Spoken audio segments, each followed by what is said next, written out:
সম্প্রতি মাদুরোকে মার্কিন বিশেষ বাহিনীর হাতে আটকের ঘটনার পর আবারও সামনে এসেছে ট্রাম্পের তৎকালীন জ্যেষ্ঠ উপদেষ্টা ফিওনা হিলের দেওয়া এই চাঞ্চল্যকর তথ্য। ডোনাল্ড ট্রাম্পের প্রথম মেয়াদের শাসনামলে 2019 সালে রাশিয়া একটি গোপন বিনিময়ের প্রস্তাব দিয়েছিল।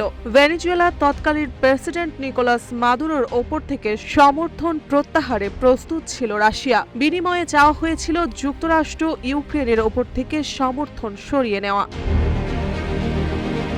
গণমাধ্যম এপিকে দেওয়া এক সাক্ষাৎকারে হিল জানান, সে সময় রুশ কর্মকর্তা বারবার ইঙ্গিত দিয়েছিলেন, যুক্তরাষ্ট্র যদি রাশিয়াকে ইউক্রেনে তাদের ইচ্ছামতো কাজ করার সুযোগ দেয় তবে রাশিয়া ও ভেনেজুয়েলার যুক্তরাষ্ট্রের যেকোনো পদক্ষেপ মেনে নেবে।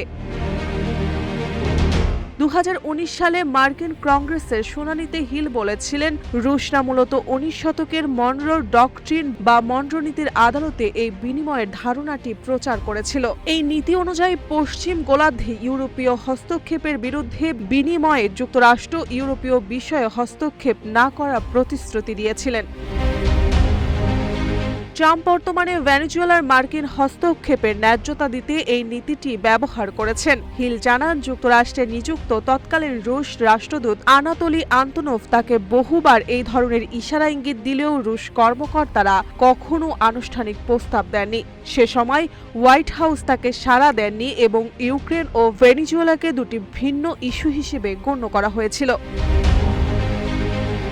7 বছর পর বর্তমান পরিস্থিতিতে ট্রাম্প প্রশাসনের পদক্ষেপ রাশিয়ার সেই পুরনো প্রভাবলয় তত্ত্বকে প্রতিষ্ঠিত করছে বলে মনে করছেন বিশ্লেষকরা। মাদুরোকে ক্ষমতাচ্যুত করার পর যুক্তরাষ্ট্র এখন ভেনেজুয়েলার শাসনভার ও তেল সম্পদ পরিচালনা করার প্রকাশ্য ঘোষণা দিয়েছে। ফিওনা হিল আশঙ্কা প্রকাশ করেছেন, যুক্তরাষ্ট্রের এই আগ্রাসী কর্মকাণ্ডের ফলে এখন ইউক্রেনের ওপর রাশিয়ার আগ্রাসনের অবৈধ বলে নিন্দা জানানো পশ্চিমা মিত্রদের জন্য কঠিন হয়ে পড়েছে। কারণ যুক্তরাষ্ট্র নিজেই এখন প্রায় এক ধরনের অজুহাতে একটি স্বাধীন দেশের সরকার হটিয়ে দিয়েছে, যার রাশিয়ার জোর যার মুলুক তার নীতিকেই বৈধতা দিচ্ছে। বর্তমানে ট্রাম্প প্রশাসন ভেনেজুয়েলার এই অভিযানকে সেফ একটি আইনি প্রয়োগকারী অভিযান হিসেবে বর্ণনা করলেও আন্তর্জাতিক মহলে একে সামরিক আগ্রাসন হিসেবে দেখা হচ্ছে। এই পরিস্থিতির সুযোগ নিয়ে রাশিয়া, যুক্তরাষ্ট্র এবং চীনের মধ্যে পরাশক্তিগুলো পুনরায় নিজেদের নির্দিষ্ট প্রভাবলয় তৈরি করতে পারে বলে মনে করছেন হিল।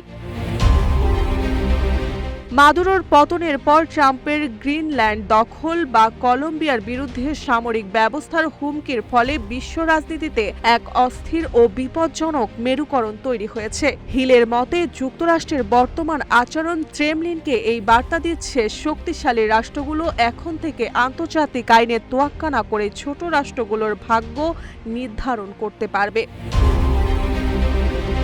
রুশ প্রেসিডেন্ট ভ্লাদিমির পুতিন মাদুরোকে ক্ষমতাচ্যুত করার সামরিক অভিযান নিয়ে সরাসরি কোনো মন্তব্য না করলেও দেশটির পররাষ্ট্র মন্ত্রণালয় মার্কিন আগ্রাসনের নিন্দা জানিয়ে বিবৃতি দিয়েছে। নিউজ ডেস্ক, রূপালী বাংলাদেশ।